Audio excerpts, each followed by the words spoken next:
Olá, este é o CNN Money, o podcast que te ajuda a tomar as melhores decisões.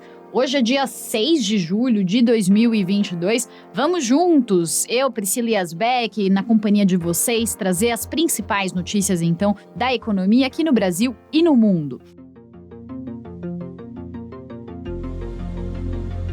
Hoje eu queria começar o CNN Money trazendo um resumo do que a gente está vendo, com indicadores e mais indicadores no pior patamar em décadas, porque é um momento que pede uma pausa um pouco para reflexão e também um momento de muita cautela. Eu queria trazer alguns dados aqui que estão em destaque nos últimos dias no noticiário para a gente olhar um pouco o que está acontecendo em perspectiva e ter uma dimensão do que está acontecendo. E depois eu vou dar um alento, vou mostrar um pouco de como se proteger desse cenário turbulento no mundo com a renda fixa aqui no país. Mas trazendo então esse panorama de alguns dados aí alarmantes que estão sendo registrados no mundo, a inflação nos Estados Unidos está no maior patamar desde 81. A balança comercial da Alemanha ficou negativa pela primeira vez em 30 anos. A gente está falando sobre a Alemanha, que é o bastião da responsabilidade fiscal, um país com as contas exemplares. A Alemanha, então, primeiro resultado negativo, primeiro déficit comercial em 30 anos. A inflação na Espanha passou dos 2 dígitos pela primeira vez desde 85 e com o temor de recessão na Europa, o euro está na mínima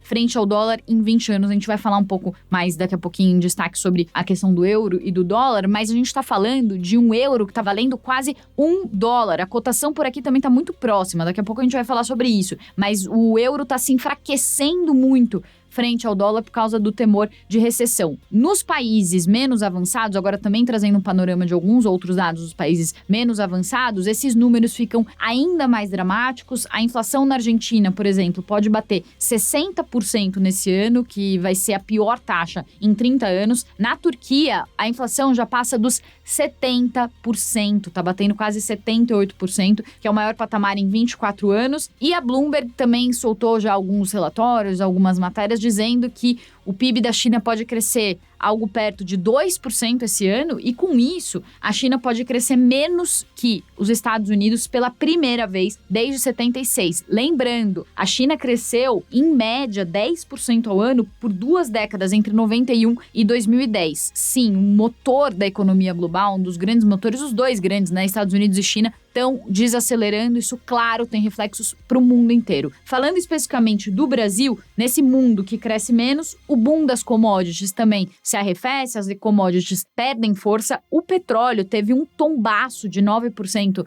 nessa terça-feira, justamente por causa de temor de recessão, depois que os PMIs, os índices de atividade na Europa, vieram nos piores patamares desde o começo de 2020, desde o auge das restrições por causa da pandemia. E a China, para piorar e completar esse cenário catastrófico, está em vias de fazer novos bloqueios, está anunciando novas restrições com o surgimento de surtos de Covid de novo em Xangai. Xangai está voltando a testar todos os residentes de 9 dos seus 16 distritos. Isso está também ajudando a derrubar as commodities. Então, o que a gente está vendo no mercado hoje é que o único alento que se tem desse cenário muito pessimista, desse coquetel de notícias negativas, é que, por causa dessa previsão de desaceleração da economia global, temor de recessão, isso pode ser um remédio amargo para conter as expectativas de inflação. Algumas das expectativas de inflação já começam a ser revistas, com queda de commodities, com China também, com possíveis novos lockdowns, novos bloqueios. Ainda não se sabe se vai chegar nesse nível, mas com surtos aparecendo de novo, casos de Covid aparecendo de novo. Também na Europa, com indicadores muito fracos de atividade, muito fracos, com os países com inflação, com taxa de inflação altíssima. Isso acaba que em um momento, com aumento de juros, em algum momento as economias esfriam, né? Então, é por isso que há uma previsão também que, por outro lado, possa haver uma redução nas expectativas de inflação daqui para frente. Falando mais especificamente do mercado, esse cenário todo muito complexo, ontem também teve alguns ingredientes aí que acabaram se somando, especificamente a conversa sobre racionamento na Europa foi um assunto que gerou muito temor no mercado ontem.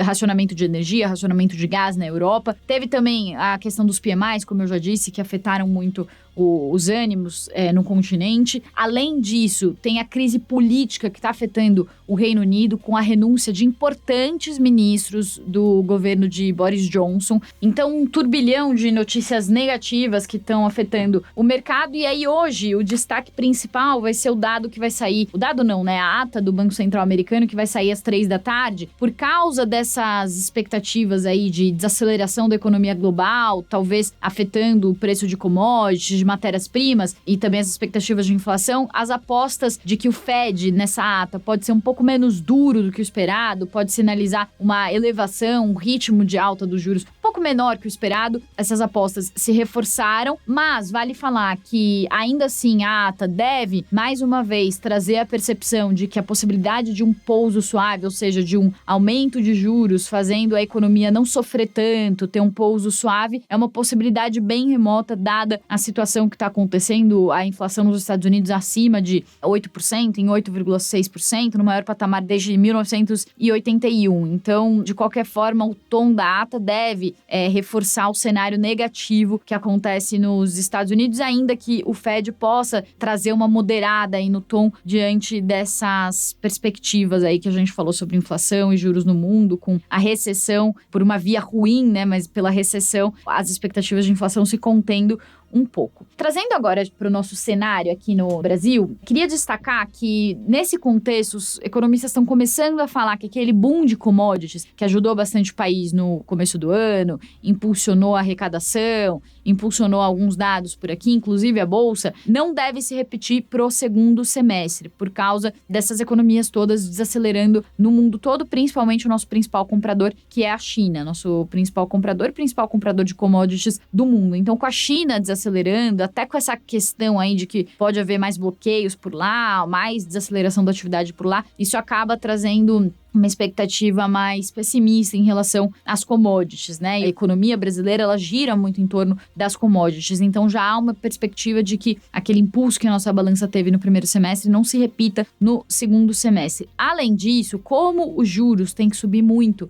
no resto do mundo por causa da inflação galopante em vários países, nos países menos avançados, a taxa tem que subir ainda mais. Eu já expliquei isso algumas vezes aqui no Money, mas basicamente, se os Estados Unidos, que são o porto seguro do mundo, tem uma perspectiva de juros maiores, todos os investidores migram para lá em busca de segurança, até estão migrando para o dólar pelo mesmo motivo. O que acontece é que há um efeito de saída de dólar dos países emergentes em busca dessa segurança nessas maiores economias do mundo, que ainda por cima começam a oferecer uma perspectiva de juros e de rendimentos maiores. Para que o país, os países menos avançados, eles mantenham os dólares nas suas economias, para que esse dinheiro não saia do país, isso não gere um aumento do dólar e uma inflação muito alta, eles acabam tendo que subir os juros. É por isso que quando os Estados Unidos sobem os juros lá fora, isso puxa a régua também dos juros no resto do mundo. O Brasil também tem que elevar as suas perspectivas de juros. Inclusive, o Banco Central aqui falou sobre isso na sua última ata, vem sinalizando que com esse aumento dos juros muito forte lá fora, tá tendo que revisar a sua política monetária por aqui também, e é isso que está levando as expectativas também de juros por aqui subirem, ainda que ontem, com essa questão da inflação arrefecendo, a curva de juros tenha dado uma caída, né, uma arrefecida diante desse cenário aí global, com recessão piorando a inflação. É complexo, gente, não tem, a gente fica não vai, porque são muitos dados que estão influenciando num cenário muito incerto e muito volátil. Então, realmente, as curvas, elas vão reagindo. Então, por um lado, reagem à desaceleração da economia, que pode afetar a inflação. Por outro, reagem esse aumento dos juros no mundo, que podem forçar um aumento de juros maior por aqui. Então, são vários elementos que vão mudando a cada dia e que acabam trazendo essa volatilidade aí nas perspectivas que a gente vê para nossa economia. Agora, se por um lado, aumento de juros é ruim para nossa economia, é o que faz também muito da nossa previsão da economia de crescimento fraco para esse ano, abaixo de 2%. Aliás, vale falar que a economia brasileira, com os PMIs, ontem até superou os PMIs lá de fora, então até está mostrando uma resiliência, uma certa resiliência, mas isso vem também um pouco de reabertura, então a ver como que fica no segundo semestre. É uma preocupação grande aí dos economistas para o segundo semestre, se a gente consegue manter esse ânimo na economia, recuperação do mercado de trabalho também para o segundo semestre. Feito esse parênteses, o que acontece aqui, então, esse aumento de juros que está acontecendo aqui, com a taxa Selic em 13,25, algumas apostas de que pode até chegar nos 14% ao ano, o que acontece é que os juros, eles esfriam a economia por um lado, mas por outro também, eles, para quem tem dinheiro, é um cenário muito positivo para a renda fixa. Então, de um lado, digamos assim, quem não tem dinheiro e precisa de dinheiro, precisa fazer empréstimo, sofre com o aumento de juros porque os empréstimos ficam mais caros. Para quem tem dinheiro para guardar, para investir, ou seja, para emprestar para um banco, no caso do CDB, ou emprestar para o governo, no caso de um tesouro direto, essa pessoa está com vantagem porque os juros estão aumentando. E uma notícia que eu queria destacar aqui, importante do dia de hoje, é que os títulos do tesouro direto, atrelados à inflação, Tesouro IPCA, eles voltaram a pagar inflação mais 6%, e isso não acontecia desde o governo Dilma, desde a crise de 2015 e 2016. É um rendimento muito alto. Eu lembro, lá na época da crise de 2015 e 2016, os especialistas falando, aproveita essa taxa de juros de 6% acima da inflação, é uma taxa boa. E isso tá voltando agora, uma taxa de 6% acima da inflação. É um título muito recomendado, por exemplo, para quem investe para aposentadoria. E aí no Money de hoje, a gente entrou lá na tela dos títulos hoje disponíveis para venda no Tesouro Direto.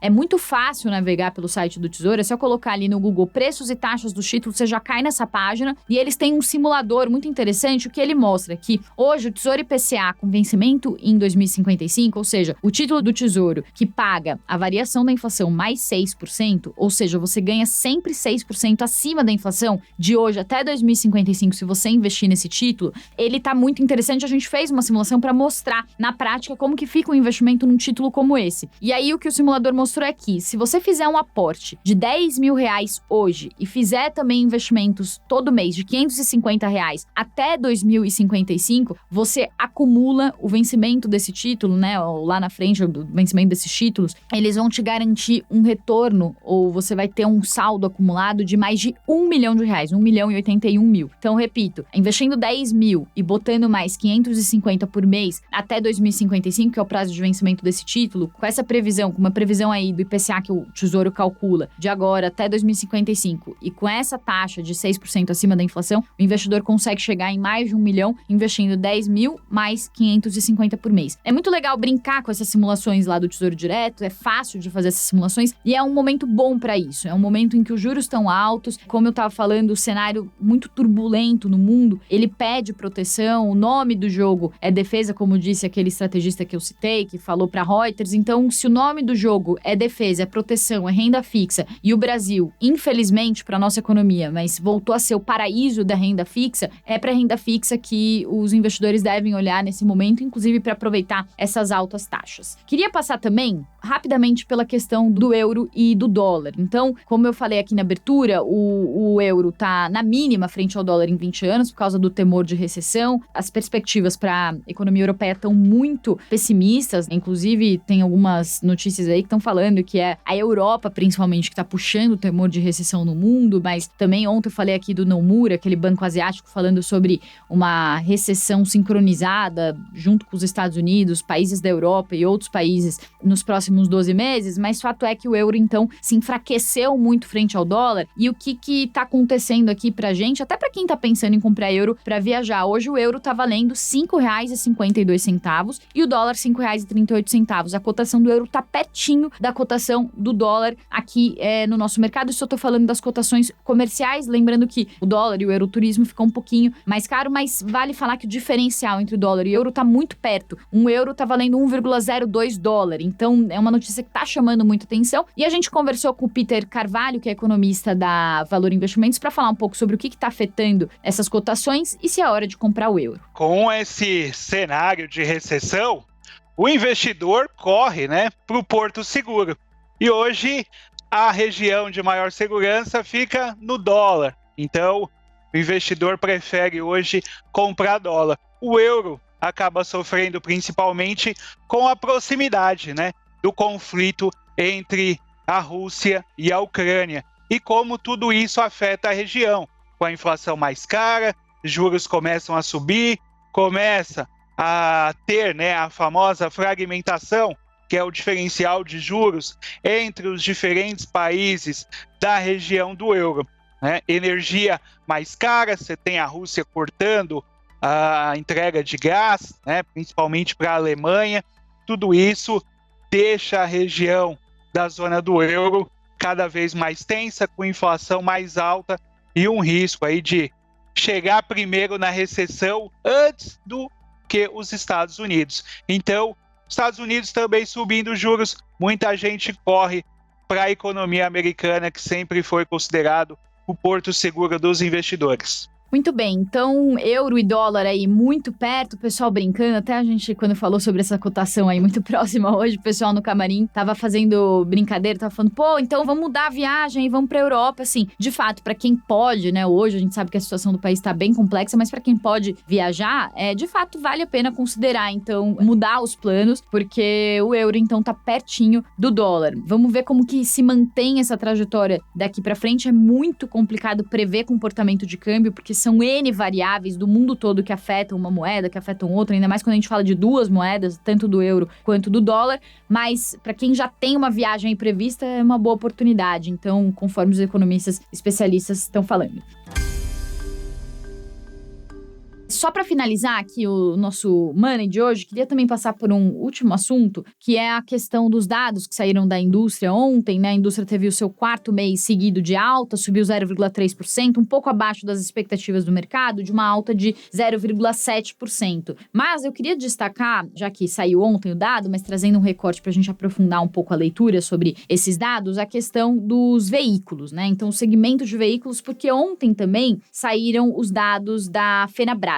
Então, dados da Fenabrave de venda de veículos. Então, passando um pouco por esses dados, a venda de veículos caiu 14,53% no primeiro semestre e também saíram dados de veículos dentro da pesquisa de indústria do IBGE que mostram que os veículos foram um dos destaques de alta do mês de maio da indústria, mas só porque recuperaram as fortes quedas do mês de abril. E aí um dado que chama atenção dentro da pesquisa do IBGE é que a produção de veículos hoje no país está 25%, 14%, 25% a produção dos bens duráveis como um todo, mas a de veículos está 14% abaixo do patamar que tinha antes da pandemia. Nós também falamos com o Peter Carvalho sobre esse cenário do segmento de veículos e ele trouxe também uma análise sobre por que esse setor está sendo tão impactado. Os carros estão muito mais caros, principalmente pelos componentes eletrônicos que cada vez mais fazem parte, né, do veículo.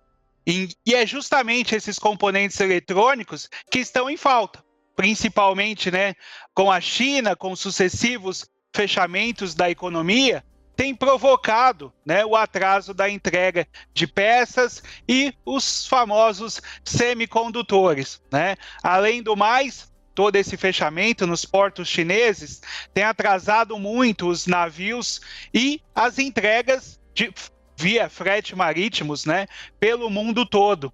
Por isso que hoje um carro chega a demorar 6 meses ou até mais para chegar aqui nas lojas, né? Isso tudo desanima os consumidores.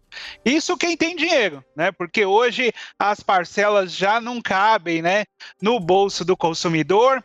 Juros mais altos, acaba ficando difícil financiar um carro popular que hoje, né, passa dos R$100 mil.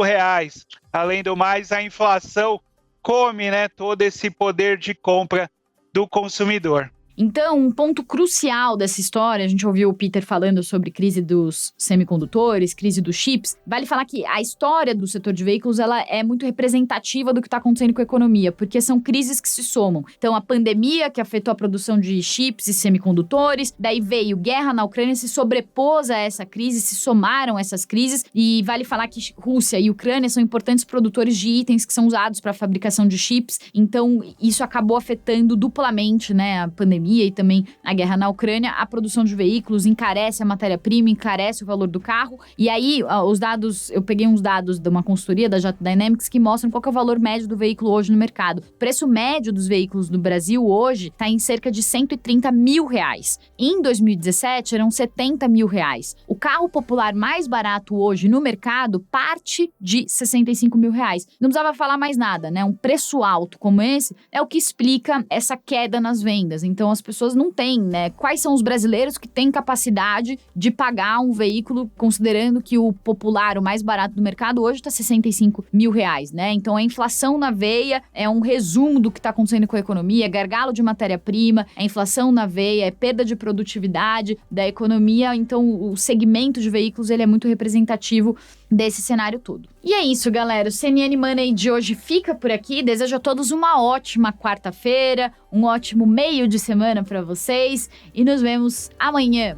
Até!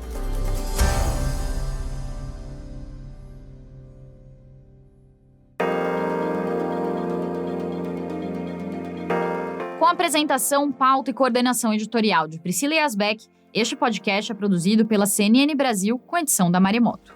Produção, Larissa Coelho e Fabrício Julião. Edição e sonorização, Felipe Gomes. Coordenação técnica, Paula Weinberg e Felipe Gomes. Coordenação de produto, Verônica Schneider. Você também pode ouvir o CNN Money no site da CNN Brasil. E aproveite para conhecer os nossos outros programas em áudio. Acesse cnnbrasil.com.br/podcasts.